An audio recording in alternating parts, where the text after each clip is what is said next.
মিঠু। আসসালামু আলাইকুম আন্টি। ওয়ালাইকুম আসসালাম। তুমি তো কখনো তোমার ঘর থেকেই বের হও না, আর হঠাৎ করে ছাদে? আরে কি, এটা তো বৌমার কাপড়। বড় বৌমার কাপড় তুমি কোথায় পেলে? ভাবি দিয়েছেন। মিলি দিয়েছে? কেন? আর তোমার কাপড় চোপড় কোথায়? তুমি কি আবার এক কাপড়েই চলে এসেছো নাকি? জি না আন্টি, তাহলে? আসলে বাসের মধ্যে আমার কাপড়ের ব্যাগটা চুরি হয়ে গিয়েছে, তাই ভাবি তার কাপড়গুলো দিল আমাকে পরার জন্য। বাসের মধ্যে ব্যাগ চুরি হয়ে গেছে? কিভাবে? আমার চোখটা একটু লেগে এসেছিল, উঠে দেখে আমার ব্যাগটা আর নেই। তো বাসের লোকজন ধরবে না? এটা কেমন কথা? না, তা তুমি ঢাকায় কেন এসেছিলে? কি হলো, কথা বলছো না কেন? আন্টি, একজনের সাথে দেখা করতে। দেখা করতে? কার সঙ্গে? উনি আমাকে একটা চাকরি দেওয়ার কথা বলেছিল, সে বিষয়ে কথা বলতে এসেছি। তোমার কাছে ফোন আছে? আশ্চর্য ব্যাপার, ফোন নেই, তুমি তোমার ব্যাগ হারিয়ে ফেলেছো, আমি তো তোমার ব্যাপারে কিছুই বুঝতে পারছি না।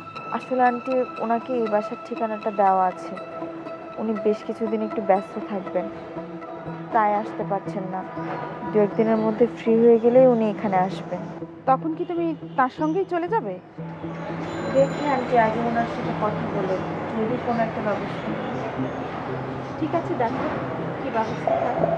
আর যদি কোনো সমস্যা হয় আমাকে জানাবে। কি একটা অবস্থা, মোবাইল নেই, ব্যাগ নেই, এইভাবে কি কেউ চলতে পারে?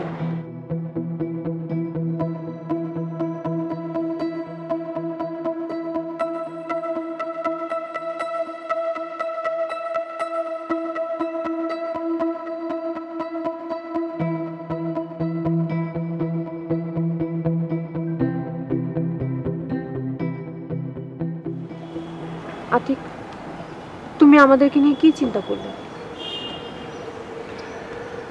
চিন্তা করার কি আছে, তুমি তো আমার হৃদয়ই আছো। ছাড়ো তো এসব কথা শুনতে আর ভালো লাগে না।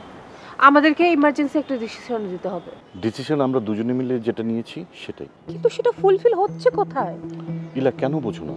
একটা সিদ্ধান্ত কি হুট করে নেওয়া যায়? যে কোনো কিছু করার আগে একটু সময় নিয়ে করতে হয়। আর কত সময় নেবে তুমি? আমি এভাবে আর পারছি না, আমার রাত হলে ঘুম হয় না।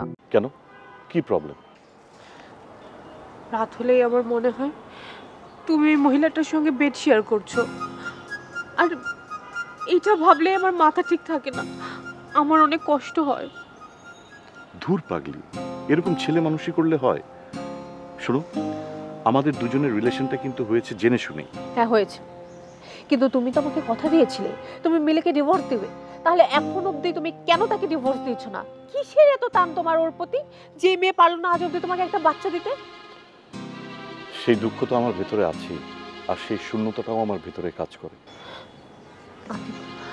আমি তোমার সব শূন্যতা দূর করে দিব, তুমি জাস্ট আমাকে একটা সুযোগ করে দাও। চলো আমরা দেরি না করি, আমরা বিয়েটা করে ফেলি। আরে বিয়ে করব বললেই তো আর বিয়ে করা যায় না। মিলিকে ডিভোর্স দিয়ে আমি এই মুহূর্তে কোনো ঝামেলায় যেতে চাই না। তুমি কি বললে? আমাকে বিয়ে করাটা তোমার কাছে ঝামেলা মনে হচ্ছে? না, সেটা না। তাহলে তাহলে তুমি তো এটাই মিন করতে চাচ্ছ? না ইলা, আমি তেমন কিছু মিন করিনি। আমি বলতে চেয়েছি যে আমাদের ব্যাপারটা একটু ভেবেচিন্তে করা দরকার, তা না হলে বিষয়টা লেজে গোবরে হয়ে যাবে।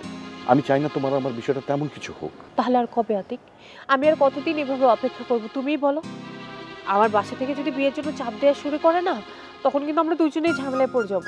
টাকা দিয়ে যাও, সমস্যা হবে না। দেখবে সবাই মুখ বন্ধ করে রেখেছে। আজকে কিছু টাকা দিতে পারবা? বাবার হাতে দিই, জানোই তো বাবা সারাক্ষণ শুধু টাকা টাকা করে। উনি তো আমাকে মেয়ে মনে করে না, মনে করে আমি একটু টাকার মেশিন।